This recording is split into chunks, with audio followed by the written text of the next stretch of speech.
The 2024 NFL free agent class had it all. Are the Atlanta Falcons with Kirk Cousins Super Bowl bound? The teams I've talked to around the league do expect that Kirk Cousins will be in a new uniform next year.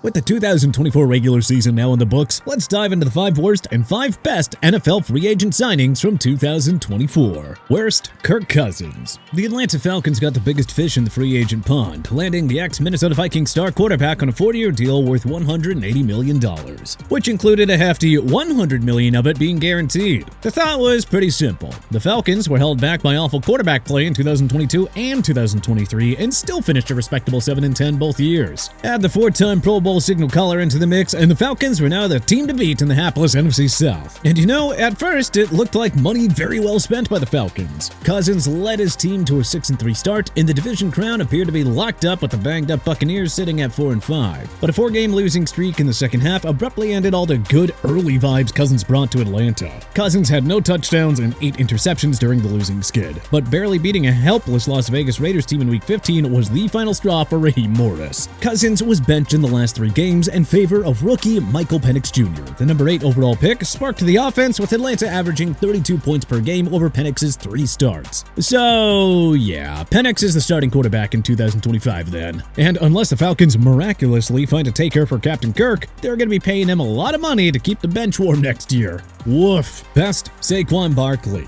After the New York Giants made the mind-numbing mistake to not trade Saquon Barkley and just let him walk for nothing in free agency, the arch-rival Philadelphia Eagles scooped him up on a 3-year deal worth $37.75 million. There was no shortage of skeptics on this deal. For one, Barkley had a lengthy and concerning injury history. Also, it felt like a lot of money to pay for a guy at a devaluing position, not to mention that the Eagles have been an RB factory for more than a decade. But Barkley needed very little time to quiet all the critics and doubters. He was the MVP of the Eagles all season long amid inconsistent years from the Jalen Hurts and A.J. Brown-led passing game, finishing the year with 2,005 rushing yards, 13 rushing scores, and a league-leading 2,283 scrimmage yards. If the Eagles didn't sit Barkley for their Week 18 contest, he could have broken Eric Dickerson's single-season record. But hey, we suppose a 2K campaign and a 14-win campaign suffices as well. So much for the running back position devaluing, huh? Worst, Patrick Queen. The Pittsburgh Steelers have constantly fielded a top 10 defense under head coach Mike Tomlin. So when they signed ex-Baltimore Ravens Pro Bowl linebacker Patrick Queen to a 3-year deal worth a reasonable $41 million, it felt like a giant coup. Not only was Pittsburgh bolstering an already prolific front 7, but they'd signed away a key player from the arch-rival team. What could possibly go wrong? Well, practically everything. Queen tallied just 1 sack and proved to be a giant liability in coverage. Per Pro Football Reference, he gave up 561 receiving yards and 4 touchdowns in coverage while surrendering an opponent's passer rating of 114.0 when targeted. Queen finished with a lackluster Pro Football Focus grade of 58.5, which ranked 124th among qualified linebackers. He ranked 147th in run defense and 122nd in coverage among all players at the position. Oh, and did we mention his Steelers were crushed by the Ravens on wildcard weekend? Sheesh. You know, other than that, we suppose the first year of Queen's $41 million deal wasn't so bad. Best, Duane Hunter. The 4-time Pro Bowler was coming off a career year in which he tallied 16.5 sacks and 4 forced fumbles in his last season with the Vikings. Looking to take that next step toward title contention, Houston gave Hunter a shiny 2-year pact to join forces with rising superstar Will Anderson Jr. Hunter was everything that the Texans could have wanted and then some. He recorded 12 sacks, 3 pass breakups, and 17 tackles for a loss. Oh, and he finished number 1 in ESPN's pass rush win rate among edge defenders at 26%. Hunter finished with an 82.7 grade at PFF, good for 13th among edge defenders. That includes an 80.7 pass rush win rate that was 14th among players at the position. His efforts helped the Texans to a 2nd straight AFC South Division crown despite an onslaught of injuries to key players, especially on the offensive side of the ball. Might a contract extension be on the horizon after forming a dream pairing with Anderson Jr.? Worst, Gabe Davis. This contract felt like a disaster from the get-go. Sure enough, the dysfunctional Jacksonville Jaguars burned through more money in free agency by carelessly paying for another offensive weapon that they didn't need.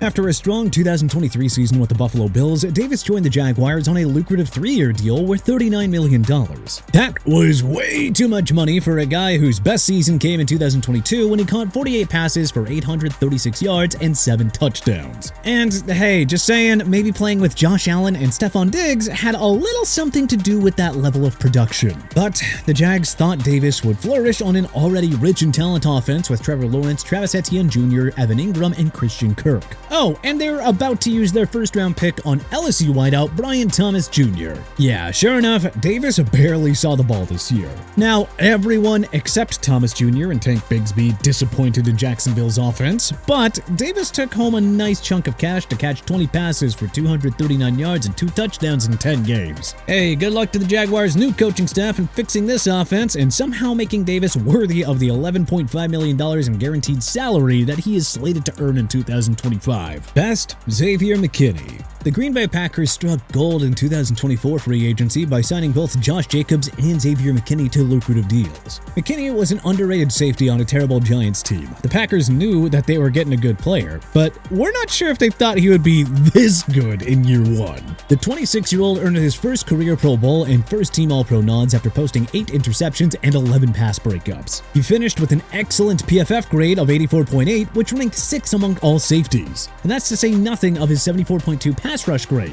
McKinney was the complete package under first-year defensive coordinator Jeff Hafley, leading the Packers to an 11-win season and second straight playoff appearance. Worst, Arik Armstead. Following his release from the San Francisco 49ers, the veteran defensive end scored a giant 3-year deal from the Jaguars worth $43.5 million. A longtime mainstay on the 49ers defensive end, Armstead was mostly a non-factor with the Jaguars. He only played 48% of the Jags' defensive snaps, tallying 2 sacks. Renowned for his run-stopping defense, Armstead finished with a mediocre PFF grade of 61.9 in that department, placing him 96th among edge defenders. Armstead was supposed to improve Jacksonville's production in the trenches, yet they ranked 25th against the run, allowing 132.6 rushing yards per game, and only 4 teams finished with less sacks than the Jags, who had 34. Best, Sam Darnold. Having moved on from Kirk Cousins, the Vikings signed the former number 3 pick of 2018 to a 1-year deal worth $10 million.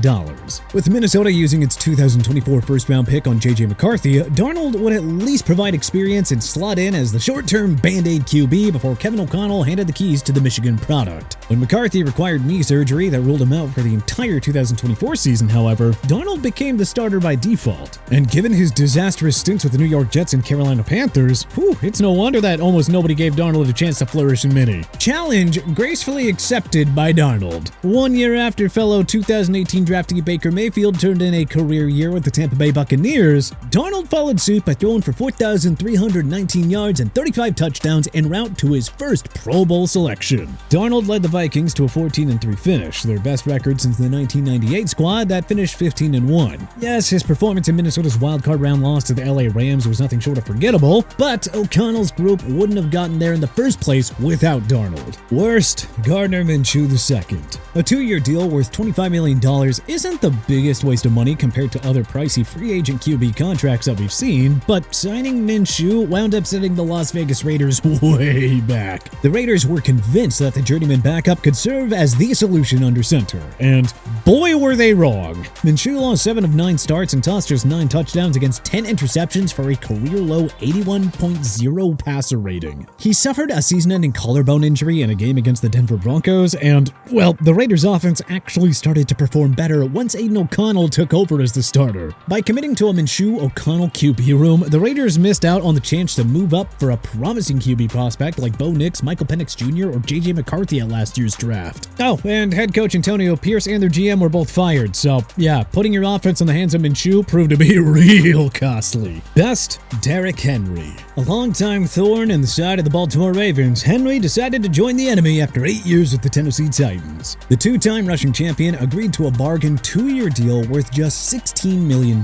joining forces with reigning MVP Lamar Jackson. Everyone knows that most running backs decline well before their 30th birthdays, but King Henry is built different. We all figured he he'd be a game wrecker in Baltimore, and boy, what a game wrecker Henry was. Despite having to share the ground game with his dual-threat quarterback, Henry still racked up 1,921 rushing yards and a league-leading 16 rushing scores. Henry put up over 2,000 yards of offense for the second time in his career, and that's to say nothing of the career-high 5.9 yards per carry that he averaged this year. The efforts of Henry and Jackson propelled the Ravens to the league's third-best scoring offense that averaged 30.5 points per game. Baltimore cruised to a second straight AFC North Division crown as well. But hey, what other best and worst NFL free agent signings of 2024 should we have included on our list? What do you think we got right here? What do you think we're wrong about? Let us know in the comment section below. If you like this video and learned a thing or two, then clicking the like button helps us out a ton. And you know, we really appreciate it. If this is your first time coming around to TPS though, then subscribing is a great idea because we put out videos like this every single day.